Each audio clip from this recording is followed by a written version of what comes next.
Subscriber Tanushree Mahesh ने।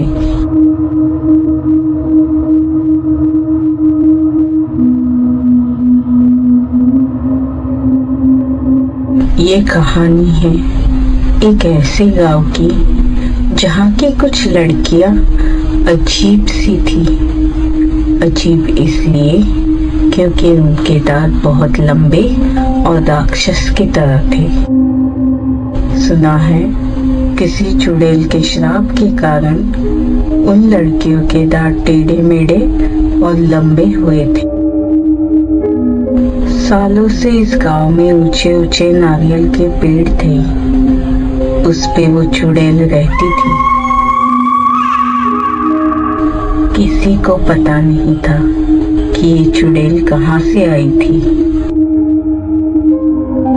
कहा जाता है कि जिन लड़कियों के दांत ऐसे टेढ़े मेढ़े हैं वो लड़कियां अपने मुंह में गुट रखकर उस नारियल के पेड़ के नीचे रात में सो जाए तो वो चुड़ैल नीचे आके उनके मुंह के अंदर का गुड़ खा लेगी तो वो लड़की श्राप से मुक्त हो जाएगी। लेकिन शर्त ऐसी थी कि जो भी वो पेड़ के नीचे सोएगा उसकी आंखें बंद होनी चाहिए और वो ऐसे सोई हो जैसे वो लाश हो। अगर चुड़ैल को पता चला कि वो लड़की जिंदा है तो वो उसे मार डालेगी और खा लेगी।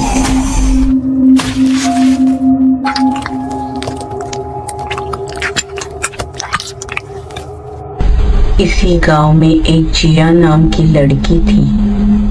उसके दांत भी ऐसे ही लंबे थे। इस कारण वो बहुत नाराज थी और उसकी शादी भी कहीं नहीं हो रही थी। फिर एक दिन उसकी दादी ने यह बात उसे बताई,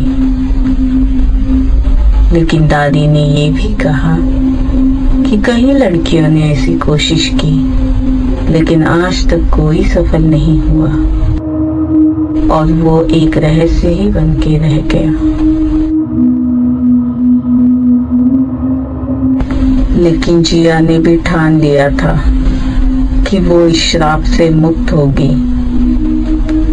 अब रात हो गई थी। जिया ने अपने साथ बहुत सारा गुड़ लिया था और वो निकल पड़ी उस पेड़ की तरफ जहाँ चुड़ैल रहती है।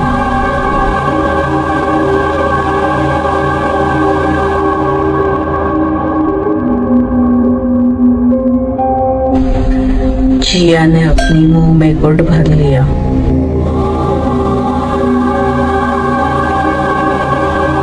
और वो पेड़ के नीचे सो गई।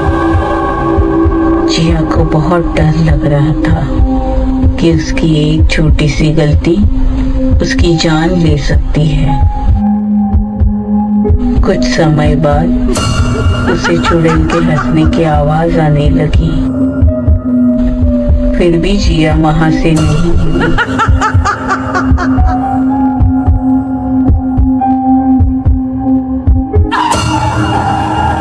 चुड़ैल धीरे धीरे जिया की ओर बढ़ने लगी।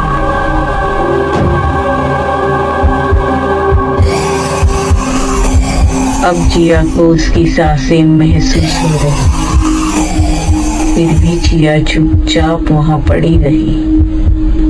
उसके बाद शायद डर के मारे जिया बेहोश हो गई।